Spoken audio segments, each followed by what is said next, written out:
তার অবচেতন মন কোনোভাবে ওই কিশোরীকে আষ্টেপৃষ্টে জড়িয়ে বাঁচতে চেয়েছিল, কিন্তু তা কি আর সম্ভব? কখনোই সম্ভব না। ভোর হতে আর বেশি সময় বাকি নেই।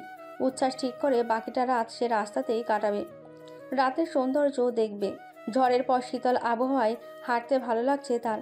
যতবার ভুলে যাওয়ার চেষ্টা করছে, ততবার এক অসাধু কিশোরীর মুখ ভেসে আসছে তার চোখের সামনে, যে বন্যার মতো উত্তাল হয়ে ছুটে আসছে তার কাছে, কিংবা কখনো নদীর টলমলে পানির মতো শান্ত, যার দুই চোখে সাতটা মহাদেশের মানচিত্র যেন কেউ নিপুণ তুলির আঁচড়ে এঁকে দিয়েছে, যার গজ দন্তের হাসি বারবার উচ্ছ্বাসের শক্ত প্রাচীর ভেঙে চলে অবিরত। ভোরের আগে দূর থেকে একটা চায়ের দোকান খোলা দেখতে পেয়ে উচ্ছ্বাস যায় সেদিকে। এক বোতল পানি দাও। চায়ের দোকানদার কথা না বলে পানির বোতল এগিয়ে দেয়। উচ্ছ্বাস ঢকঢক করে প্রায় সবটুকুই এক নিঃশ্বাসে খেয়ে ফেলে। হৃদয়টা শুকনো মরুভূমির মতো খা খা করছে তার। কোনোভাবে তৃষ্ণা মেটেই না তার। বাকি পানিটুকু মাথায় ঢেলে দেয় সে। ভেজা চুলগুলো চুইয়ে পানি পড়তে থাকে। উচ্ছ্বাস বোতল এগিয়ে দেয়। ফিরে যাও ভাগ্নে, ফিরে যাও। উচ্ছ্বাস এদিক ওদিক তাকিয়ে দোকানদারের দিকে তাকিয়ে বলল, আমাকে বলছো? তোমারই বলছি ভাগ্নে, তার উপর রাগ করে থেকো না। মেয়েরা হলো এই মনে করো পদ্মফুলের মতো, যত যত্ন করবা তত পাপড়ি মেলতে থাকবো, যত্ন করবা না শুকাইয়া যাব। তাই সময় থাকতেই ফিরে যাও। নিজেও কষ্ট পেও না, তারও কষ্ট দিও না। যাইয়া দেখো সেও রাত জায়গা বসে আছে তোমার জন্য। উচ্ছ্বাস হতভম্ব হয়ে বলল, কি বলছেন আপনি এসব? দোকানদার হাসতে হাসতে বলল, এই সময় সব প্রেমিক প্রেমিকাগুলোই আমার দোকানে আসে। আগের রাত প্রেমিকের সাথে ঝামেলা করে সারা রাত জেগে রাস্তায় হাঁটে, ভোরবেলায় আমার দোকানে আইসা পানি খায়। আমি সবাইরে ফিরে যেতে বলি। নারীর মন সে বড় অমূল্য ধন, পাইলে হাতছাড়া কইরো না ভাগ্নে। উচ্ছ্বাস পাথরের মূর্তির মতো দাঁড়িয়ে থাকে। দোকানদার জোরে গান ধরে, তোমার বাড়ি রঙের মেলায় দেখেছিলাম বয়স্ক বয়স্ক পের নেশায় হামায় ছাড়ে না। অন্ধকার ভেদ করে তখন কেবলই আলো ফুটেছে। এদিকে খোলা গলার গান। উচ্ছ্বাস স্তব্ধ হয়ে আকাশের দিকে তাকিয়ে এক নতুন সূর্যোদয় দেখে। কাঁচা বাজারে ঢুকে মাথা খারাপ অবস্থা কবির সাহের। সব কিছুর দাম আকাশচুম্বী। তার মতো ছাপোষা চাকরিজীবীর জন্য বেশিরভাগ জিনিসই সাধ্যের বাইরে। একটা দীর্ঘশ্বাস ফেলে ছোট দেখে মাছ দোকানদারকে দেখিয়ে কবির সাহেব বলল, এটার দাম কত রাখবে বাবা? দোকানদার কবির সাহেবের দিকে বিরক্ত মুখে তাকিয়ে বলল, এটার দাম আসে ৬০০ টাকা, আপনার জন্য ৫৫০ টাকা রাখবো। কবির সাহেব সুন্দর করে হাসে। আমার জন্য এত ছাড় দেওয়ার কারণ কি বাবা? দোকানদার কিছুটা ইতস্তত করে বলল, আচ্ছা যান, আরো ৫০ টাকা কমিয়ে দিয়েন, একদম ৫০০ টাকা রাখবো। কবির সাহেব স্ত্রীর দৃষ্টিতে তার দিকে তাকায়। আমার জন্য কম করার দরকার নেই রে বাবা। এখনো দুইটা হাত দুটা পা সচল আছে, কিছু রোজগার করে খেতে পারি। কম যদি করতেই হয়, যারা অত্যন্ত গরিব, টাকার অভাবে মাছ খাওয়ার সামর্থ্য নেই, তাদের জন্য করো। মাছটা আমার ব্যাগে ঢুকিয়ে দাও, আমি তোমাকে ৬০০ টাকায় দিব। দোকানদারের মুখ হা হয়ে যায়। ব্যবসা করতে গিয়ে বহু অদ্ভুত মানুষ চোখে পড়েছে, কিন্তু এমন কিসমের মানুষ এই প্রথম দেখল সে। সে নিজে থেকে ১০০ টাকা কমাতে চাচ্ছে, আর উনি কিনা কমাবে না। দোকানদারের সন্দেহ হয়, লোকটা কি পাগল? কি হলো তোমার, এভাবে তাকিয়ে আছো যে? ভাবছো তো কেন তুমি কম করতে চাইলে আমি রাজি হলাম না? দোকানদার কথা না বলে চুপ করে থাকে। সে নিশ্চিত এই মানুষটা পাগল। এদের সাথে বেশি তর্ক করতে নেই। শোনো বাবা, তুমি আমাকে আসল দামটা বলতে পারতে, আমি হয়তো কিছু দামাদামি করতাম। কিন্তু তুমি আমার পোশাক দেখে আমাকে অত্যন্ত নিম্ন শ্রেণীর কেউ ভেবেছো। এর জন্যই আমার জন্য কেউ কমাতে চাইছো। কিছুক্ষণ আগেই আমি খেয়াল করেছি এক ক্রেতার কাছ থেকে তুমি ১ টাকা কমাওনি। তুমি হয়তো আমাকে সম্মান করতে চেয়েছো, তবে এই শিক্ষাটা তোমার আজীবন থাকবে। আজকের আমার এই ১০০ টাকা তুমি কোনো অর্থ মানুষের কাছ থেকে কম রেখো, তাতেই হবে। দোকানদার মাথা নিচু করে থাকে। লোকটা ভুল বলেনি। সে সত্যিই করুণা করতে চেয়েছিল মানুষটাকে, তবে তার কথা শুনে এখন নিজের মধ্যে অপরাধ বোধ হচ্ছে। মন খারাপ করো না, শিক্ষক মানুষ তো সবাইকে নিজের ছাত্র ভেবে ফেলি। দাও মাছটা আমার ব্যাগে ঢুকিয়ে দাও। দোকানদার কোনো কথা না বলে মাছটা কবির সাহেবের ব্যাগে ঢোকাতে গেলেই একটা গম্ভীর গলার আওয়াজে থেমে যায় সে। এই শফিক, চাচার ব্যাগের সবচেয়ে বড় মাছটা দে। কবির শাহ আর শফিক দুজনই ঘাড় ঘুরিয়ে তাকায়। ভালো করে চশমাটা পরে কবির শাহ চেনার চেষ্টা করে ছেলেটাকে। খুব চেনা চেনা লাগছে মুখটা, কোথায় যেন দেখেছে। বয়স বেড়ে যাওয়ার সাথে সাথে স্মৃতিশক্তিও দুর্বল হয়ে যাচ্ছে মনে হয়। নিয়াজ সাহেব, কথা কম বল শফিক, তোর দোকানের সবচেয়ে বড় মাছটা ওই চাচার ব্যাগে ঢুকিয়ে দিয়ে। কবির শাহ মুচকি হেসে বলল, তোমাকে খুব চেনা চেনা লাগছে। দুঃখিত, চিনতে পারছি না, কিন্তু আমার এত বড় মাছ লাগবে না বাবা। আহ চাচা যান, আপনি তো চিন্তা করবেন না তো। টাকার ভাবনা আপনার না, আমার। এই মাছটা আমার পক্ষ থেকে আপনাকে দিব। কবির শাহ এবার কিছুটা কঠিন দৃষ্টিতে ছেলেটার দিকে তাকায়। তার চোখ সরু। তুমি দিবে মানে? তুমি কেন দেবে? নিয়াজ খোলা গলায় হেসে বলল, মানে ধরুন আমি মাছটা আপনাকে উপহার দিচ্ছি। কবির শাহ চোখের চশমাটা ঠিক করে আবার তাকায় নিয়াজের দিকে। তুমি আমাকে মাছ উপহার দিবে মানে? তুমি কি চিনো আমাকে? নিয়াজ ঠোঁট বাঁকিয়ে হেসে বলল। চিনতেও তো পারি। হঠাৎ করে কবির শাহের মনে পড়ে যায়, এই তো সেই ছেলেটা যে প্রিয়তাকে দেখতে এসেছিল কিছুদিন আগে। সে মানা করে দিয়েছিল এই বিয়েতে। এখন এই ছেলেটা তার কাছে কি চায়? মাছি বা উপহার দিতে যাচ্ছে কেন? দেখো বাবা, আমার মনে হয় আমি তোমাকে চিনেছি, তবে আমি অত্যন্ত দুঃখিত, আমি তোমার কোনো উপহার নিতে পারবো না। নিয়াজ কিছু বলতে গেলে কবির শাহ ধীর দৃষ্টিতে তার দিকে তাকায়। সেই চোখে কিছু একটা ছিলই। নিয়াজ থেমে যায়। সে বুঝতে পারে এভাবে হবে না। এই লোক মারাত্মক ব্যক্তিত্ববান। সাধারণত এমন নিম্ন মধ্যবিত্ত মানুষগুলো এমনই হয়। এভাবে কাজ হবে না, অন্য কোনোভাবে চেষ্টা করতে হবে। বাজারের ব্যাগটা হাতে নিয়ে রিক্সা থেকে নামতেই প্রিয়তাকে দেখে মনটা ভালো হয়ে যায় কবির শাহের। তার মেয়েটা বড্ড রূপবতী। শ্যামলা রঙের যে মেয়েদের আলাদা সৌন্দর্য ফুটে ওঠে তা প্রিয়তাকে দেখলে বোঝা যায়। লম্বা চুলগুলো বেনি করে ভ্রু যুগলের মাঝে ছোট্ট একটা কালো টিপ দিলে মেয়েটাকে অসামান্য সুন্দরী লাগে। মেয়ে গায়ের রং তার পেলেও চেহারার আদল পেয়েছে মায়ের মতো। মেয়েদের মা যুবতী বয়সে ভীষণ সুন্দরী ছিল। কবির শাহ চোখ নামিয়ে নেয় মেয়ের দিক থেকে। বাবা মায়ের নজর সন্তানের ওপর বেশি পড়ে। বাবাকে দেখে ছুটে আসে প্রিয়তা। দরদর করে ঘাম পড়ছে বাবার কপাল বেয়ে। ব্যস্ত হয়ে যায় সে।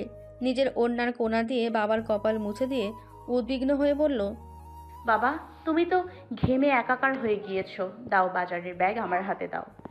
কবির শাহ টের পেলেন একটু আগে নিয়াজ নামক ছেলেটার ওপর হওয়া রাগ আস্তে আস্তে কমে যাচ্ছে তার। মেয়েটা তার বড্ড বেশি মায়াবতী। কবির শাহ মেয়ের দিকে তাকিয়ে মুচকি এসে বলল, শান্ত হমা, আমি ঠিক আছি। প্রিয়তা, তুমি চলো বাবা, তোমাকে লেবুর শরবত করে দিব। হঠাৎ করে মেয়েটার দিকে তাকিয়ে চোখে পানি চলে আসে কবির শাহের। নিজের মাকে হারিয়েছে সেই 17 বছর আগে। একমাত্র মাই এভাবে মায়া করতো তার জন্য। এই মেয়ে দুটোকে তো সে তেমন কিছুই করতে পারে না। তবু মেয়েগুলো তাকে এত মায়া করে কেন? কি উৎস এই মায়ার? প্রিয়তা মা, প্রিয়তা ভ্রু কুচকে তাকায় বাবার দিকে। আজ তোকে আমার কিছু দিতে ইচ্ছা করছে। কোনোদিন তো মুখ ফুটে কিছু চাস না তুই আমার কাছে। আজ তুই যা চাইবি তোকে তাই দিব আমি। বল আমার কাছে কি চাস তুই? প্রিয়তা সুন্দর করে হাসে বাবার কথা শুনে। আচমকায় বাবাকে জড়িয়ে বাবার বুকের ওপর মাথা রেখে বলল, কে বলেছে তুমি আমাকে কিছু দাওনি? তুমি হলে পৃথিবীর সবচেয়ে ভালো বাবা। তুমি আমাকে যতটা ভালোবাসা দিয়েছো আমার আর কিছু লাগবে না। কবির শাহ ঈষৎ কেঁপে ওঠে মেয়ের কথা শুনে। বাজারের ব্যাগটা পায়ের কাছে ফেলে কাঁপা কাঁপা হাতে মেয়ের মাথায় হাত দেয়। তার মন বলছে মেয়েটার মনের ভেতর যে এক আকাশ সমান কষ্ট পুষে রেখেছে। চাপা স্বভাবের মেয়ে, মুখ ফুটে কিছু বলবেও না। মেয়ের সাথে কি খোলামেলা এই বিষয়ে কথা বলা উচিত, নাকি সে অপেক্ষা করবে মেয়েটার নিজ থেকে বলা পর্যন্ত? দূর থেকে বাবা মেয়েকে এভাবে দেখে একটা চাপা দীর্ঘশ্বাস ছাড়ে মার্জিয়া বেগম। বুকের ওপর থেকে একটা ভারী পাথর নেমে গেল মনে হচ্ছে। তার খুব দুশ্চিন্তা হচ্ছিল। গতকাল রাতে মেয়েকে এত কথা জানানোর পর মেয়ে তার বাবাকে আগের মতো ভালোবাসবে বা শ্রদ্ধা করতে পারবে কিনা। কিন্তু সকাল হতে না হতেই বাপ মেয়ের এত ভালোবাসা দেখে কিছুটা প্রশান্তি ভর করে তার মনে। ঠোঁটে ছোট্ট একটা হাসি ফুটে ওঠে তার। কিছুক্ষণ আগেই ক্লাস শেষ হয়েছে প্রিয়তার। বাড়ি ফেরার জন্য একটাও রিক্সা পাচ্ছে না সে কলেজ গেটের সামনে। এদিকে ঘেমে নে একাকার সে। কিছুটা মেজাজ খারাপ হচ্ছে।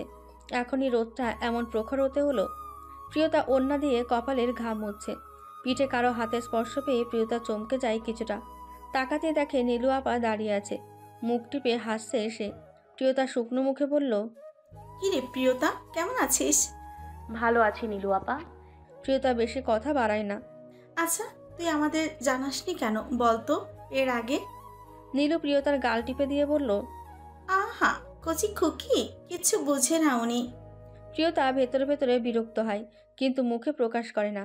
মুখে জোর করে একটা হাসি টেনে প্রিয়তা বলল, আমি সত্যিই বুঝতে পারছি না নীলু আপা, কিসের কথা বলছেন আপনি? নীলু এদিক ওদিক তাকিয়ে নিচু গলায় বলল, নিয়াজ মোর্শেদের মতো এমন একজন নামি দামি একজনের বাগদত্তা তুই। এটা আগে আমাদের জানাসনি কেন? জানলে বুঝি তোর হবু বরকে আমি নিয়ে নিতাম। প্রিয়তার শরীরটা কেমন রাগে ঝাঁকি দিয়ে ওঠে। সে তীক্ষ্ণ চোখে নীলুর দিকে তাকায়। মেয়েটা এখনও কিভাবে হেসে যাচ্ছে। বয়সে বড় না হলে প্রিয়তা বুঝি একটা চর মেরেই বসতো। অনেক কষ্টে নিজেকে সামলায় সে। তার রাগ সাংঘাতিক। দেখুন নীলু আপা, আরে হয়েছে হয়েছে, আর থামি কি হবে? যা জানার গতকালের পর সবাই জেনেই গেছে। প্রিয়তা অবাক হয়ে বলল, কি জেনেছে আপা? নীলু শব্দ করে হেসে বলল, কয়দিন পর নিজেই জানতে পারবি কি জেনেছে, কিন্তু তোকে আজ অন্য একটা কথা বলার জন্য এসেছি। তুই কথা দিয়ে আমাকে সাহায্য করবি। প্রিয়তার মুখ রাগে থমথমে করছে। কিছু বলার ভাষা খুঁজে পাচ্ছে না সে। এই অসভ্য লোকটা বড্ড বাড়াবাড়ি শুরু করেছে। সাথে লেগেছে এই গায়ে পড়া মেয়েটা। প্রিয়তা বুঝতে পারে সময় থাকতে কিছু না করলে পানি আরও গড়াবে।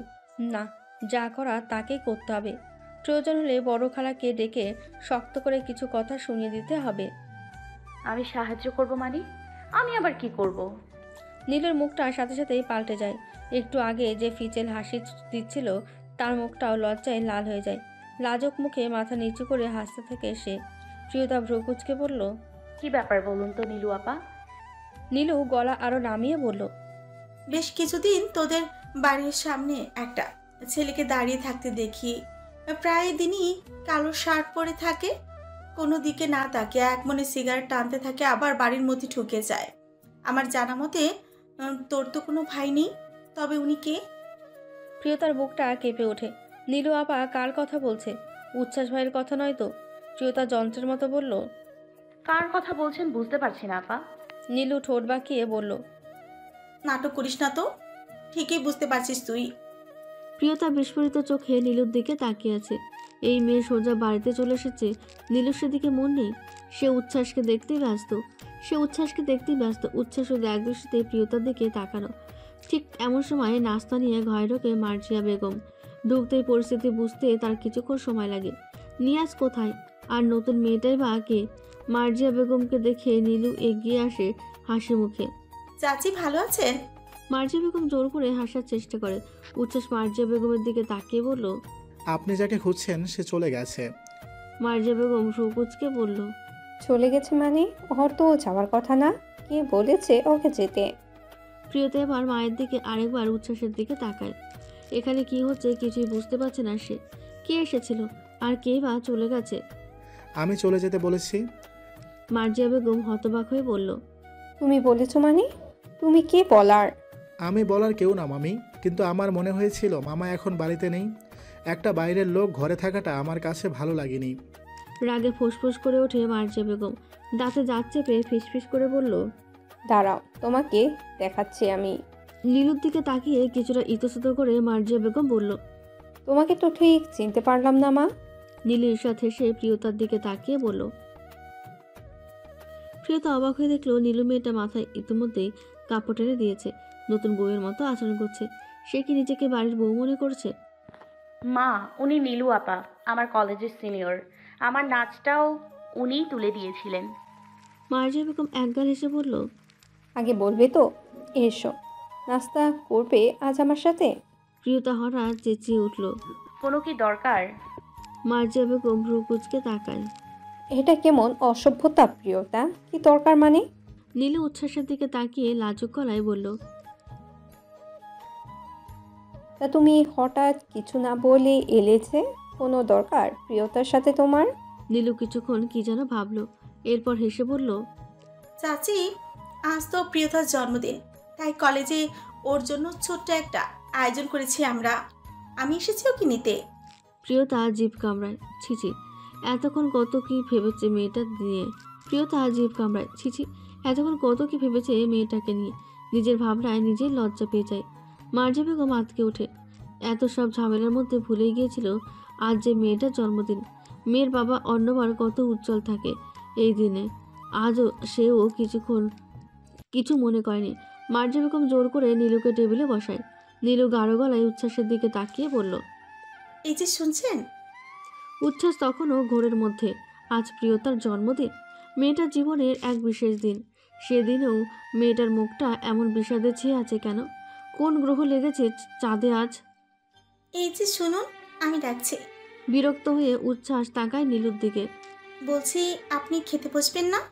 ঝাঁজের সাথে উচ্ছ্বাস বলল, জি না, আপনি উদরপূর্তি করুন, তাতেই হবে। হন হন করে হেঁটে উচ্ছ্বাস বেরিয়ে যায়। মার্জিয়া বেগম রাগান্বিত হয়ে তার দিকে তাকিয়ে বলে, তুমি কিছু মনে করো না মা, ও একটু এমন রকচটা। না না চাচি, কিছু মনে করিনি। কিছু মনে করতেই পারি না আমি। নীলুর লাজুক কথাগুলো কাটার মতো গায়ে বেঁধে প্রিয়তার। মনে হচ্ছে গরম তাওয়ার ওপর দাঁড়িয়ে আছে সে, না পারছে কিছু বলতে আর না পারছে সহ্য করতে। প্রিয়তা আজ শাড়ি পরে কলেজে যাবে। তার জন্মদিনে সবাই যে তার জন্য এত সুন্দর করে আয়োজন করবে, এটা তার কল্পনার বাইরে ছিল। পেখম মায়ের গাঢ় নীল সিল্কের শাড়িটা পরে চুলগুলো আনাড়ি হাতে কোপা করে দেয়। পেখম ছুটে গিয়ে তার লাগানো গাছ থেকে কয়েকটা নীল অপরাজিতা ফুল এনে দেয় তার খোপায়। ছোট্ট একটা নীল টিপও পরিয়ে দেয় ভ্রুযুগলের মাঝে। আয়নায় নিজেকে দেখে লজ্জা পেয়ে যায় প্রিয়তা। নীলু আমতা আমতা করে বলল, তোকে তো খুব সুন্দর দেখাচ্ছে প্রিয়তা। প্রিয়তা ছোট্ট করে হাসে। মার্জিয়া বেগমকে চুপচাপ থাকতে দেখে কবির শাহ এগিয়ে আসে তার কাছে। কি হলো মার্জিয়া, তোমাকে এমন লাগছে কেন? মার্জিয়া বেগম ঝাঁজ দেখিয়ে বলল, কবে থেকে ওই বাহিরের ছেলেটাকে ঘরের সদস্য বানিয়ে ফেলেছো তুমি বলো তো? যাওয়ার কথা বলে যাচ্ছে না কেন ও? কবির শাহ ভ্রুকুচকে বলল, আবার কি হচ্ছে? কিছু হয়নি, এবার হবে। কি হবে? আশ্রিত হয়ে নিজেকে বাড়ির মানুষ মনে করার উচিত শিক্ষা পাবে। মার্জিয়া, আমার কথা শোনো। মার্জিয়া বেগম জোরে জোরে নিঃশ্বাস ফেলে বলল, যাই হোক, আজ যে মেয়ের জন্মদিন তুমি কি ভুলে গিয়েছো? কবির শাহ কিছু না বলে চুপ করে যায়। কি হলো, কথা বলছো না যে? 19 বছর আগে এই দিনে আমি পৃথিবীর সবচেয়ে বড় সুখটা পেয়েছিলাম। প্রথম বাবা হওয়ার সুখ। ছোট্ট ছোট্ট হাত পাগুলো ছুঁড়ে যখন ও জানান দিচ্ছিল পৃথিবীতে এসে উপস্থিত, সেই দৃশ্য দেখে মনে হচ্ছিল সারা জীবনে এই ফুটফুটে চেহারা দেখে কাটিয়ে দিতে পারবো, আর কিছু লাগবে না। সেই দিনটা আমি কিভাবে ভুলে যাই মার্জিয়া? কবির শাহ কিছু না বলে চুপ করে যায়। কবির শাহের চোখের কোণে বিন্দু বিন্দু পানি জমে। মার্জিয়া বেগম কিছুটা নরম হয়ে স্বামীর কাঁধে হাত রাখে। তাহলে সকাল সকাল মেয়েটাকে শুভ জন্মদিন টুকুও জানালে না কেন? প্রতিবার তো এই দিনে তুমি ওর ঘুম ভাঙাও, এখনো রাগ করে আছো মেয়েটার ওপর? কবির শাহ ম্লান হাসে। মার্জিয়া বেগম মুগ্ধ হয়ে স্বামীর হাসি দেখে। পুরুষ মানুষের হাস্য এত সুন্দর হয় বুঝি? বিয়ের এতগুলো বছর পরেও মানুষটার হাসির প্রেমে পড়ে বারবার। শোনো মার্জিয়া, বাবা মায়ের অভিমান হয় সন্তানের উপর, রাগ নয়। হতো আমারই সন্তান, আমার রক্ত, আমার শরীরের অংশ। কিভাবে ওর উপর রাগ করে থাকবো আমি? তবে সন্তান কোনো ভুল করলেও বাবা হিসাবে তাকে শুধরে দেওয়া আমার দায়িত্ব। মার্জিয়া বেগম কিছু বলতে যাবে, তার আগে নীলু এসে দাঁড়ায় সেখানে। মার্জিয়া বেগম আর কবির শাহ দুজনেই তাকায় একসাথে। তাকাতে তাদের দৃষ্টি নিবদ্ধ হয় প্রিয়তার ওপর। কিশোরী মেয়েরা হঠাৎ হঠাৎ শাড়ি পরলে বাবা মায়ের সামনে লজ্জায় জড়সড় হয়ে যায় তারা। প্রিয়তা মাথা নিচু করে শাড়ির কুচি ঠিক করতে ব্যস্ত যায়। মূলত সে এখন মা বাবা চোখের দিকে তাকাতে পারবে না। মাঝে বেগম মুচকি এসে এগিয়ে যায় প্রিয়তার দিকে। তার চিবুক এক হাত দিয়ে তুলে অবাক হয়ে তাকায় মেয়েটার দিকে। তার বড় বোন মর্জিনা বেগম সবসময় বলে, মেয়ে কালো, অসুন্দর। কালো মেয়েদের নাকি সমাজে অসুন্দরী বলা হয়। কিন্তু কই, মর্জিনা আপা কি কখনো মেয়েটার আসল রূপ দেখার চেষ্টা করেছে? শ্যামবর্ণে যে আলাদা সৌন্দর্য আছে এটা কি সে জানে? যদি জানতো তবে সে বুঝতো এই চোখ জোড়ায় গভীরতায় কি মায়া আছে। লম্বা অক্ষি পল্লব, কুচকুচে কালো চোখের মণি কি যথেষ্ট নয় কোনো মেয়েকে অপরূপা করে তুলতে? আর এই যে মেঘের মতো কালো কোমর ছড়ানো চুল, গজদন্তের মিষ্টি হাসি, চাঁদের মতো মুখটা, সব সৌন্দর্য কি ম্লান গায়ের রঙের কাছে? গায়ের রং সব মোহনীয়তা ছাপিয়ে গেছে। মার্জিয়া বেগমের চোখে পানি চিকচিক করে ওঠে। ব্যস্ত হয়ে ওঠে প্রিয়তা। ওমা, তুমি কাঁদছো কেন? কিছুটা অপ্রস্তুত হয়ে মার্জিয়া বেগম বলল, কই কাচ্ছি না তো, চোখে কি যেন পড়েছে।